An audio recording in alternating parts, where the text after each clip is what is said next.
గత 4.5 సంవత్సరాల్లో ఏపీ రాష్ట్రంలో అపోజిషన్ ఏ పార్టీ అయినా కానీ అపోజిషన్లో ఉన్న చిన్న క్యాడర్ నుంచి పై స్థాయి లీడర్ వరకు ఎంత యుద్ధాలు చేశారు. ఈ యుద్ధంలో ఎన్ని అవమానాలు పడ్డారు, ఎన్ని ఇబ్బందులు పడ్డారు, ఎన్ని కేసులు అన్యాయంగా ఎన్ని కేసులు పెట్టించుకున్నారు.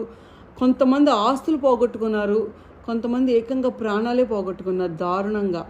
ఇంతమందికి న్యాయం చేయటం కోసం ప్రపంచంలో ఉన్న తెలుగోళ్ళు కానీ లేకపోతే ఇండియాలో పలు రాష్ట్రాల్లో ఉన్న తెలుగోళ్ళు కానీ మీరు మీ పనులన్నీ పక్కన పెట్టుకొని నిస్వార్థంగా మీ సొంత ఖర్చులతో ఈరోజు ఈ యుద్ధం ఒట్టి అపోజిషన్ది కాదు, ఈ యుద్ధం ప్రజల యుద్ధం కూడా అని చెప్పి నమ్మి మీరందరూ అక్కడి నుంచి ఒక యుద్ధంలో సైనికుల్లాగా కష్టపడి అక్కడి నుంచి ఇక్కడికి వచ్చి రేపు 13th May 2024న ఏపీ ఎలక్షన్స్ని ఒక ఎగ్జాంపుల్లా సెట్ చేసి, అంటే ఇంకో ఉన్మాది జగన్మోహన్ రెడ్డి లాంటి ఉన్మాది మళ్ళీ సాహసం చేయకుండా, లేకపోతే ఇంకో పార్టీ వైసీపీ పార్టీ లాంటి పార్టీని మళ్ళీ పొట్టనివ్వకుండా రేపొద్దున మీరందరూ గుణపాఠం చెప్పే తీరు చూస్తే నాకు తెలిసి ఇండియాలో you are going to set an example.